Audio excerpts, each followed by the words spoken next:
Hello viewers, welcome to Thriya classes. हम लोग पढ़ रहे थे आधुनिक भारतीय इतिहास। पिछली परीक्षाओं में जितने भी यूपी पीसीएस, आईएएस या आपके आरओ एआरओ में जो भी एग्जाम में क्वेश्चन पूछे गए उनका पीवाईक्यू कर रहे हैं हम लोग 1994-96 से लेकर के 2023 तक का हम ये लोग देख रहे हैं। चलिए शुरू करेंगे। आज का पहला सवाल है। गाइज आपसे छोटी सी रिक्वेस्ट है, अगर आपको वीडियो अच्छा लगा तो लाइक एंड शेयर कर दीजिएगा और क्लास को पूरा ज़रूर देखिएगा। पहला सवाल क्या कह रहा है देखेंगे। निम्नलिखित में से कौन 18वीं शताब्दी में अवध राज्य का संस्थापक बनता है? ऑप्शन है मुर्शीद कुली खां, सादत खां, अलीवर्दी खां या सरफराज खां। आप ऑप्शन से देख सकते हैं मुर्शीद कुली खां, अलीवर्दी खां और सरफराज खां। ये क्या है? ये तो बंगाल के नवाब हैं। अब हमारे पास में एक ही ऑप्शन बचता है सादत खां। ये क्या है? अवध राज्य के संस्थापक थे। यहाँ पर आप लोगों को नाम दिख रहा होगा अलीवर्दी खां। अलीवर्दी खां ने यूरोपियों की तुलना किससे की थी? मधुमक्खियों से कही थी। और इन्होंने कहा था अगर इनको नहीं छेड़ा जाएगा तो शहद देंगी, अगर इनको छेड़ा जाएगा तो काट काट कर मार डालेंगी। चलिए इसकी व्याख्या ज़रूर देखेंगे। व्याख्या से क्वेश्चन पूछे जाते हैं। स्वतंत्र राज्य की स्थापना, अवध राज्य की स्थापना 1722 में सादत खां ने की थी। इनको बुरहानुल मुल्क के नाम से जाना जाता है। ये क्वेश्चन यूपी पीसीएस में पूछा गया कि बुरहानुल मुल्क की उपाधि किसकी थी? तो याद रखेंगे सादत खां थी, सादत खां की थी। मुगल सम्राट जिनका नाम था मोहम्मद शाह, इन्होंने इन्हें किसको? सादत खां को अवध का सूबेदार नियुक्त किया था। यह भी क्वेश्चन पूछा गया कि मोहम्मद शाह ने अवध का सूबेदार किसको नियुक्त किया था? तो आपका आंसर हो जाएगा बुरहानुल मुल्क सादत खां को। अवध अंग्रेजों और मराठों राज्यों के मध्य में था। ये पश्चिम में कन्नौज से लेकर पूर्व में कर्मनाशा नदी तक फैला हुआ था। इसने अवध की राजधानी फैजाबाद को बनाया।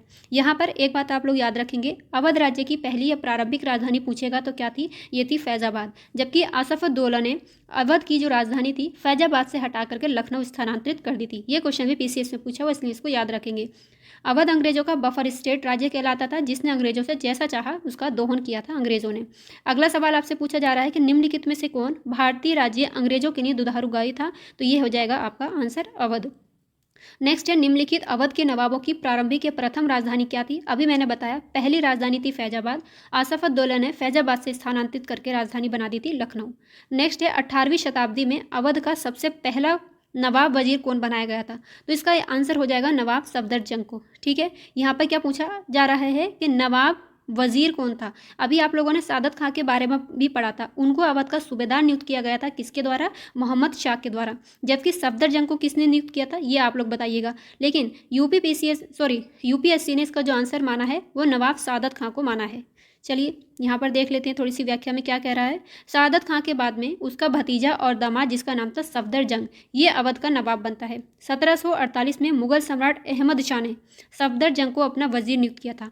जबकि सादत खां को किसने किया था? मोहम्मद शाह ने। पहला सवाल यही था, आप लोगों ने पढ़ा होगा।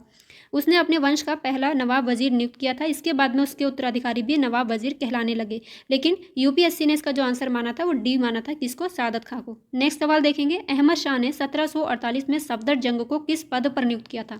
ये हमारे यूपी पीसीएस में पूछा गया। तो इन्होंने इसका आंसर क्या माना है? इन्होंने माना है साम्राज्य का वजीर नियुक्त किया था। समझ रहे हैं? अच्छे से देखते चलिएगा व्याख्या, यहाँ से क्वेश्चन पूछे जाते हैं। नेक्स्ट सवाल क्या है? इलाहाबाद की संधि के बारे में निम्नलिखित में से कौन सा कथन सही नहीं है? जिस दिन से हम लोग फर्स्ट डे में हमने क्लास की 3 की, उस दिन से इलाहाबाद की संधि आप लोग बार बार सुनते चले आ रहे हैं। अब ये गलत नहीं होना चाहिए। इलाहाबाद की संधि पर 1765 में हस्ताक्षर किए गए थे। बिल्कुल सही बात है। मुगल सम्राट ने एक फरमान के द्वारा ईस्ट इंडिया कंपनी को बंगाल, बिहार और उड़ीसा की दीवानी औपचारिक रूप से प्रदान कर दी थी। ये भी सही है।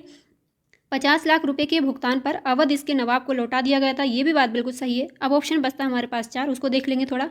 बनारस तथा आसपास का इलाका अवध से अलग कर शाह आलम द्वितीय को सौंप दिया गया था। बिल्कुल गलत बात है। नवाब से क्या? बनारस और उसके आसपास का क्षेत्र नहीं, जबकि कड़ा और ये मानिकपुर के जो इलाके थे इसको लेकर के अवध से अलग करके शाह आलम द्वितीय को सौंप दिए गए थे। यहाँ पर इसकी थोड़ी सी व्याख्या देखेंगे। 1765 ईस्वी में बंगाल के गवर्नर के रूप में क्लाइव आता है। क्लाइव का ये भारत में दोबारा आगमन था। इसको भी याद रखेंगे। कब? 1765 में। अरेंज करने के लिए क्वेश्चन पूछा जा चुका है। उसने 1765 में 2 संधियाँ की थी। एक मुगल शासक जिनका नाम था शाह आलम द्वितीय के साथ में 12 अगस्त 1765 को, और दूसरी अवध के नवाब के साथ में इलाहाबाद में संधि की थी 16 अगस्त 1765 को। अवध के साथ संधि यहाँ पर देखेंगे नवाब और अंग्रेजों के बीच में होती है। नवाब इलाहाबाद के कड़ा और मानिकपुर को शाह आलम द्वितीय को देने, कंपनी को 50 लाख रुपए युद्ध क्षतिपूर्ति के रूप में देने, और बलवंत सिंह बनारस जमींदार को उनकी स्टेट का पूर्ण अधिकार देने और ज़रूरत के समय कंपनी की सैन्य सहायता देने पर ये लोग सहमत हो जाते हैं। ठीक है, थोड़ी सी यहाँ पर भी देख लीजिएगा कि शाह आलम द्वितीय के साथ संधि में क्या क्या शर्तें या निर्णय लिए गए थे। शाह आलम द्वितीय कंपनी के संरक्षण में आ गया, बिल्कुल सही। इलाहाबाद के कड़ा और मानिकपुर नवाब के द्वारा मुगल शासक को दे दिए गए। नवाब से लेकर छीन करके किसको दे दिए गए? मुगल सम्राट को ये दे दिए गए थे। बादशाह के द्वारा ईस्ट इंडिया कंपनी को बंगाल और बिहार उड़ीसा की दीवानी प्रदान कर दी गई। इसके लिए कंपनी द्वारा बादशाह को वार्षिक 26 लाख रुपए का भुगतान करके निर्धारित किया गया था। अब इस चीज़ों को भी याद रखिएगा, इस टाइप के भी क्वेश्चन पूछे जा रहे हैं। अगर जिसने भी आरओ का एग्जाम देखा होगा समझ में आ गया हो कैसे क्वेश्चन पूछे गए थे। नेक्स्ट है 1799 में किंग जॉर्ज को बादशाहनामा किसने भेंट किया था? समझ रहे हैं क्या क्वेश्चन है? 1799 में किंग जॉर्ज को बादशाहनामा ये भेंट किया था अवध के नवाब ने। बादशाहनामा की रचना शाहजहां के दरबारी इतिहासकार जिनका नाम था अब्दुल हमीद लाहौरी ने की थी। 1799 में किंग जॉर्ज तृतीय को अवध के नवाब सादत अली खान ने बादशाहनामा भेंट किया और बादशाहनामा की शाही सचित्र पांडुलिपि ब्रिटेन के विंडसर कासल में रॉयल लाइब्रेरी में सुरक्षित है। 1801 में इसी ने वेलेजली की सहायक संधि स्वीकार किया था। समझ रहे हैं? फिर से देखिएगा, यहाँ पर पूछा जा रहा है क्या? बादशाहनामा किसने भेंट की? तो याद रखेंगे बादशाहनामा की रचना किसने की थी? अब्दुल हमीद लाहौरी ने। और ये किसके दरबारी इतिहासकार थे? शाहजहां के। दो आप लोगों को यहाँ से सवाल मिल गए। अगले पे बात करेंगे क्या है? अवध के प्रशासन पर निम्नलिखित रपटों को पढ़ें और नीचे दिए गए कूट का उनसे सही कालानुक्रम व्यक्त करना। रपट का मतलब क्या होता है? रिपोर्ट होती है। ठीक है। Narrative of a journey through the upper provinces of Hindustan, ये 1824-25 के टाइम में एक पादरी थे यहाँ के, इनका नाम था बिशप हेबर, इन्होंने इसकी रचना की थी। Journey through the kingdom of Awadh in the years 1849-50। अब आप लोग ना इसको थोड़ा सा पढ़ के अपने दिमाग का यूज़ करके थोड़ा सा पता लगा सकते हैं। ये 1849-50 का टाइम किसका था भैया? डलहौजी का टाइम था। और इसमें कैप्टन कौन था? कर्नल सिलीमेन का टाइम था। ये 1849 से 50 में जो अवध में रहा था कुछ दिन तक के लिए। अगला है आउटरम्स की रिपोर्ट। अब आउटरम्स की रिपोर्ट आप लोगों ने पढ़ी है, अगर पूरा आपको एग्जैक्ट नहीं पता है तो थोड़ा सा अपना दिमाग लगा के इसका पता लगा सकते हैं कि आउटरम की रिपोर्ट आती है 1856 में और इसी की रिपोर्ट के आधार मानकर ही अवध का क्या किया गया था? विलय किया गया था ब्रिटिश राज्य में। तो इसका आंसर हो जाएगा 1, 2, 3, यही इसका कालानुक्रम होगा। यहाँ देखेंगे narrative of a journey through the upper provinces of Hindustan 1824-25 में एक पादरी थे, मैंने अभी बताया आपको, बिशप हेबर ने इसको लिखा था। अगला यहाँ पे देखेंगे journey through the kingdom of Awadh in the years 1849-50, ये लिखा था कैप्टन कर्नल सिरीमेन ने। नेक्स्ट है जेम्स आउटरम की रिपोर्ट आती है 1856 में और इसी को आधार बनाकर अवध अंग्रेजी राज्य में मिला लिया गया था। कब? 13 फरवरी 1856 में। नेक्स्ट बात करेंगे किसकी सहायता से हैदर अली ने 1755 में डिंडीगुल में एक आधुनिक शस्त्रागार की स्थापना की थी? तो राइट आंसर हो जाएगा फ्रेंच विशेषज्ञ की। आप लोग याद रखेंगे यूपीपीसीएस में एक बार क्वेश्चन पूछा गया था कि ये 1755 में डिंडीगुल के आधुनिक शस्त्रागार की स्थापना किसने की? तो हैदर अली ने। सवाल वही होते, थोड़ा बहुत घुमा फिरा कर इधर उधर से पूछ लिया जाता है। इसका पूरी व्याख्या देखेंगे। वडियार वंश के पतन के बाद में हैदर अली मैसूर का वास्तविक शासक बनता है। उसने अनुभव किया कि संगठित सेना ही समय की मांग है और वह जानता था कि शस्त्र निर्माण कार्य में यूरोपीय लोग बहुत आगे हैं। इसलिए उसने 1755 में फ्रांसीसी यानी फ्रेंच विशेषज्ञों की सहायता से डिंडीगुल में एक आधुनिक शस्त्रागार स्थापित किया था। अतः हैदर अली मैसूर की आंतरिक व्यवस्था का लाभ उठाकर 1761 में मैसूर का शासक बना। यहाँ से भी क्वेश्चन पूछा गया कि मैसूर का शासक कब बनता है? तो 1761 में। अब आप लोग एक बात बताइएगा, शस्त्र और अस्त्र में क्या अंतर होता है? थोड़ा कमेंट बॉक्स में आप लोग लिख दीजिएगा। अगला सवाल है निम्नलिखित में से किसने 1755 में डिंडीगुल मैसूर में एक आधुनिक शस्त्रागार की स्थापना की? वही क्वेश्चन है, आंसर हो जाएगा हैदर अली। हैदर अली ने किस वर्ष में मैसूर राज्य पर अपना आधिपत्य स्थापित किया गया था? देखिए पूछा, वही है 1761 में ये शासक बन जाता है। अब यहाँ पर एक सवाल ये दिया हुआ है आधिपत्य। अब आप लोग बताइएगा आधिपत्य क्या है? एक विशेष्य है कि विशेषण है? पहला आंग्ल मैसूर युद्ध 1767 से 1769 में कौन विजयी हुआ? यानी ये पहला आंग्ल मैसूर युद्ध कब होता है? 1767 से 1769 में। विजय किसने प्राप्त की थी? ये की थी हैदर अली ने। पहला आंग्ल मैसूर युद्ध किस संधि के साथ समाप्त होता है? पिछली क्लास में मैंने कई बार बताया है, ये होता है मद्रास की संधि के साथ में समाप्त होता है। 4 अप्रैल 1769 में होती है इसकी संधि। देखिए यहाँ पे लिखा हुआ भी है, बार बार चीज़ें आपके सामने आ रही तो सारी चीज़ें आपको एकदम से दिमाग में सेट हो जाएंगी अगर आप लोगों ने पिछली क्लासेस लगातार देखते चल रहे हैं तब। देखिए इसमें क्या कह रहा है, हैदर अली 18वीं शताब्दी के उत्तरार्ध पर सर्वाधिक योग्य कुशल सेनापति होता है। अब यहाँ पे एक शब्द पूछा जा रहा है उत्तरार्ध, इसका जरा विलोम शब्द क्या होता है अपने दिमाग में थोड़ा सा याद करने की कोशिश करिए। उसकी तेजी से बढ़ती हुई शक्ति से मराठों निजाम की ईर्ष्या जागृत होती है। अब जागृत और जागृत में भी देख लीजिएगा, जागृत होता है ये सही और जागृत होता है ये वाला सही। बच्चे इसमें काफ़ी कन्फ्यूज होते हैं, दोनों चीज़ें अच्छे से याद रखिएगा। हैदर अली ने 1768 में मंगलोर और बम्बई पर अधिकार कर लिया। अंग्रेजों ने विवश होकर 4 अप्रैल 1769 को मद्रास की संधि की थी, जिससे मैसूर का पहला युद्ध या प्रथम युद्ध समाप्त हो जाता है। नेक्स्ट है, निम्नलिखित में से कौन सा एक युद्ध था जो मद्रास की संधि के द्वारा समाप्त हुआ? अभी आप लोगों ने पढ़ा, पहला आंग्ल मैसूर युद्ध।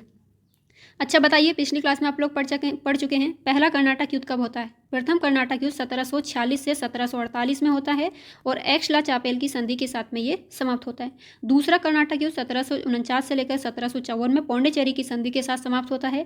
पहला आंग्ल मैसूर युद्ध 1767 से 1769 और ये मद्रास की संधि से समाप्त होता है। और दूसरा आंग्ल मैसूर युद्ध मैंगलोर की संधि के साथ समाप्त होता है 1784 में। निम्नलिखित में से कौन एक शक्ति हैदर अली के द्वारा संयोजित 1780 के ब्रिटिश विरोधी मोर्चे में सम्मिलित नहीं थी? तो आंसर क्या है? मराठा बरार निजाम तो इसमें सम्मिलित थे, जबकि निजाम इसमें रुहेला इसमें सम्मिलित नहीं थे, तो राइट आंसर यही हो जाएगा। टीपू सुल्तान ने ब्रिटिश सेना को 1780 में हराया था। कहाँ पर? हैदराबाद, पोलीलूर, श्रीरंगपट्टनम और निजामाबाद, तो राइट आंसर हो जाएगा पोलीलूर में। यहाँ पर पूरी व्याख्या देखेंगे। जुलाई 1780 में 83,000 सैनिकों और 100 तोपों के साथ में हैदर अली ने कर्नाटक के मैदान में प्रवेश किया। मद्रास सरकार ने एक कर्नल वेली और दूसरी सेना बक्सर के युद्ध के विजेता, जिनका नाम था हेक्टर मुनरो, के नेतृत्व में हैदर अली को आगे बढ़ने से रोकने के लिए भेजते। एक सवाल आपको फिर से मिला, ये बक्सर का युद्ध कब हुआ? 1764 में होता है। इसका नेतृत्व किसने किया था? अंग्रेजी नेतृत्व किसने किया था? तो याद रखेंगे, हेक्टर मुनरो ने किया था।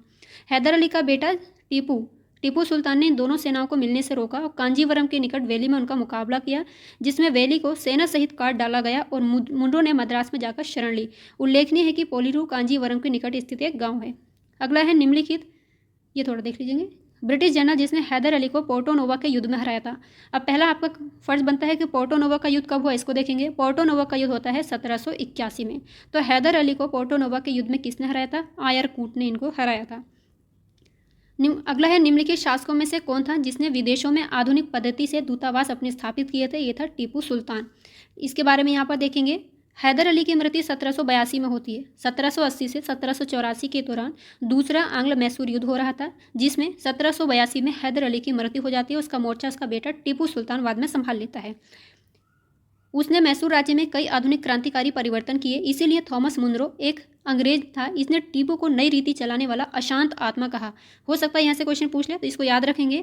नई रीति चलाने वाला अशांत आत्मा किसको कहा था? टीपू को किसने? थॉमस मुनरो ने कहा था।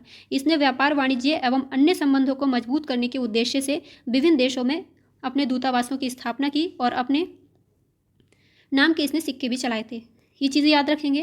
और इसकी राजधानी क्या थी? श्रीरंगपट्टनम थी। और इसके 2 हिंदू मंत्री थे, जिनका नाम था पंडित पूर्णिया और कृष्णा राव थे। ये भी याद रखेंगे। इसने अपने दूत कहाँ पर भेजे थे? फ्रांस और कुस्तुनतुनिया में अपने दूत इसने भेजे थे। श्रृंगेरी के प्रमुख पुरोहित की श्रृंखला पर टीपू ने मंदिर की मरम्मत के लिए तथा शारदा देवी की मूर्ति स्थापना के लिए धन भी दिया था। आधुनिक यूरोपीय पद्धति पर अपनी सैन्य व्यवस्था को मजबूत किया। और टीपू सुल्तान जो था जैकोबिन क्लब का सदस्य था। यही सेम क्वेश्चन आरओ में पहले पूछा जा चुका है कि जैकोबिन क्लब का सदस्य कौन था, तो याद रखेंगे टीपू सुल्तान था। निम्नलिखित कथनों पर विचार करना है। पहला कथन कह रहा है हैदर अली ने 1757 ईस्वी में डिंडीगुल में एक आधुनिक शस्त्रागार की स्थापना की थी। बिल्कुल गलत बात। आपने अभी क्या पढ़ा था? 1755 में की थी। ठीक है, तो ये तो गलत हो जाएगा। अगला है हैदर अली की मृत्यु 1783 में हुई नहीं, 1782 में हुई थी। कब? जब दूसरा आंग्ल मैसूर युद्ध हो रहा था तब। टीपू सुल्तान ने श्रीरंगपट्टनम में स्वतंत्रता का वृक्ष लगाया था। बिल्कुल सही बात है। और टीपू सुल्तान जैकोबिन क्लब का सदस्य था। ये भी बिल्कुल सही है। तो राइट आंसर हो जाएगा। 3 और 4 सही हैं इसके। ठीक है। टीपू सुल्तान की राजधानी कहाँ थी? पता है, श्रीरंगपट्टनम में। अब ऑप्शन देखिए कितना नज़दीकी रखा गया। श्रीरंगपट्टनम भी रखा गया है, तो याद रखेंगे श्रीरंगपट्टनम इसकी राजधानी थी। ठीक है। अगला है, निम्नलिखित कथनों पर फिर से विचार करना है। चलो भैया कर लेते हैं विचार। टीपू सुल्तान ने श्रीरंगपट्टनम में स्वतंत्र वृक्ष का रोपण किया था। अब आप लोग ना यहाँ पे इस शब्द को थोड़ा देखेंगे। इसकी वर्तनी शुद्धि में भी ये काफ़ी पूछा जाता है, तो थोड़ा सा ध्यान रखेंगे। टीपू सुल्तान के मस्तिष्क पर फ्रांसीसी क्रांति के सिद्धांतों ने गहरी छाप छोड़ी थी। बिल्कुल दोनों बातें सही हैं, उसकी व्याख्या भी कर रहा है। अगला क्वेश्चन है, श्रीरंगपट्टनम में स्वतंत्रता का वृक्ष लगाने वाला शासक कौन था? बार बार वही सवाल। 1784 में मुख्य रूप से निम्नांकित के आग्रह पर मंगलोर की संधि होती है। तो आपको पहला सवाल क्या मिल रहा है कि मंगलोर की संधि कब हुई? 1784 में होती है। कब? जब दूसरा आंग्ल मैसूर युद्ध हुआ था। दूसरे आंग्ल मैसूर युद्ध की समाप्ति मंगलोर की संधि के साथ ही समाप्त हुई थी। और किसके आग्रह पर हुई थी? तो याद रखेंगे लॉर्ड मैकार्टने के आग्रह पर हुई थी। और टाइम था ये वॉरेन हेस्टिंग का। क्लियर है। 1784 में मंगलोर की संधि अंग्रेजों और टीपू सुल्तान के बीच लॉर्ड मैकार्टने के आग्रह पर हुई थी और संधि के अनुसार दोनों पक्षों ने एक दूसरे के विजित प्रांत लौटा दिए थे। फलस्वरूप दूसरे आंग्ल मैसूर युद्ध जो 1780 से 84 में समाप्त हो गया था। मंगलोर की संधि 1784 से ईस्वी में होती है। उससे असंतुष्ट होकर वॉरेन हेस्टिंग ने कहा था कि ये मैकार्टने कैसा आदमी है, मैं अभी भी विश्वास करता हूँ कि संधि के बावजूद भी कर्नाटक को खो देगा। नेक्स्ट है, निम्नलिखित ब्रिटिश इतिहासकारों में से किसने इस विचार का खंडन किया था कि टीपू सुल्तान एक कट्टरपंथी था? क्रिकपैट्रिक, विल्किंस, पी.ई. रॉबर्ट्स या एच.एस. डॉडवेल? तो इसका राइट आंसर हो जाएगा पी.ई. रॉबर्ट्स थे। इन्होंने इसका खंडन किया था कि जो टीपू सुल्तान एक कट्टरपंथी था। अगला है, निम्नलिखित गवर्नर जनरलों में से किसने टीपू सुल्तान के खिलाफ त्रिपक्षीय गठजोड़ बनाया था? ये बनाया था कॉर्नवालिस ने। कॉर्नवालिस और टीपू सुल्तान के बीच में तीसरा आंग्ल मैसूर युद्ध होता है। टाइम था 1790 से 1792 में, ठीक है। और इसके साथ में श्रीरंगपट्टनम की संधि होती है। और चौथा आंग्ल मैसूर युद्ध वेलेजली के साथ में होता है 1799 में। इसमें टीपू सुल्तान की मृत्यु हो जाती है। कॉर्नवालिस ने टीपू सुल्तान के विरुद्ध जो त्रिपक्षीय या त्रिदलीय गुट बनाया था उसमें कौन कौन शामिल थे? अंग्रेज, निजाम और मराठा ही इसमें शामिल थे। और सब मिलकर षड्यंत्र करके श्रीरंगपट्टनम की संधि के साथ में तीसरे आंग्ल मैसूर युद्ध को समाप्त करवाते हैं। और इसमें टीपू सुल्तान की जो शक्ति थी वो कमज़ोर हो गई थी। अगला है, अंग्रेजों ने श्रीरंगपट्टनम की संधि किसके साथ की थी? अंग्रेजों ने ये की थी टीपू सुल्तान के साथ में। नेक्स्ट देखेंगे, निम्नलिखित बंगाल के गवर्नर जनरलों में से कौन एक तृतीय आंग्ल मैसूर युद्ध से संबंधित था? तो पता है तीसरा आंग्ल मैसूर युद्ध कब हुआ था? 1790 से 92। तो टाइम किसका था? कॉर्नवालिस का टाइम था। वॉरेन हेस्टिंग के टाइम में दूसरा आंग्ल मैसूर युद्ध होता है 1780-84 में था, ठीक। और विलियम बेंटिंग का आप टाइम जानते हैं, 1829 से 1835 के बीच था ये। जहाज़ों के निर्माण में टीपू सुल्तान की रुचि निम्नलिखित में से किसके लिए थी? यही आपसे पूछ रहा है। तो क्या है? पहला ऑप्शन है समुद्र में अंग्रेजों से युद्ध करना, बिल्कुल सही बात है। व्यापार और वाणिज्य को बढ़ावा देना, ये नहीं है। तो इसका पहला आंसर ही ठीक हो जाएगा, समुद्र में अंग्रेजों से युद्ध करना, यही इसकी रुचि थी। यहाँ देखेंगे, टीपू सुल्तान 1782 में हैदर अली की मृत्यु के बाद में मैसूर का शासक बनता है। और मालाबार तट कौन सा वाला है? आप लोग जानते हैं ना, ये केरल वाला तट जो उसको मालाबार तट के नाम से जाना जाता है। जबकि कोरोमंडल तट ये तमिलनाडु वाला तट है, उसको जाना जाता है, ठीक। जहाँ से कंपनी काली मिर्च और इलायची खरीदती थी। 1785 में उसने यहाँ पड़ने वाले बंदरगाहों से चंदन की लकड़ी, काली मिर्च और इलायची का निर्यात रोक दिया। 1796 में नौसेना बोर्ड का गठन किया। अगर अब यहाँ से पूछ ले नौसेना बोर्ड का गठन किसने किया था, टीपू सुल्तान या हैदर अली? तो याद रखेंगे टीपू सुल्तान ने किया था 1796 में, ठीक। यहाँ पे चलते हैं। अगला है, निम्नलिखित कथनों में से कौन सा एक कथन है कि टीपू सुल्तान के विषय में सत्य नहीं है? इसने फ्रांस, टर्की और पर्शिया में कूटनीतिज्ञ भेजा था, सही है। विदेशों से इसने अपने राजनीतिक संबंध इसके थे, अपने दूतावास ये वहाँ पर इसने खोल रखे थे, दूध भेजता था। तो पहला तो बिल्कुल सही हो गया। चीन से व्यापारिक संबंध बना, ये भी ठीक है। इसके दरबार में फ्रांस और कुस्तुनतनिया के राजदूत आए थे, ये भी सही है। सामुद्रिक सेना नहीं बनाई थी, ये गलत है। अभी आप लोगों ने पढ़ा ऊपर, ये नौसेना बोर्ड का भी गठन करता है, तो कैसे नहीं बनाएगा नौसेना। अगला है, चौथा आंग्ल मैसूर युद्ध के बारे में निम्नलिखित कथनों में से कौन सा सही है? मद्रास परिषद ने मैसूर पर कठोर एवं तीव्र आक्रमण की नीति का सुझाव दिया था। वेलेजली ने त्रिराष्ट्रीय संधि को पुनर्जीवित करने की कोशिश की थी, बिल्कुल सही बात है ये। अंग्रेजों के विरुद्ध समर्थन प्राप्त करने हेतु टीपू ने अरेबिया, वर्साय और मॉरिशस तथा काबुल में दूतावास दूत भेजे थे, ये भी सही है।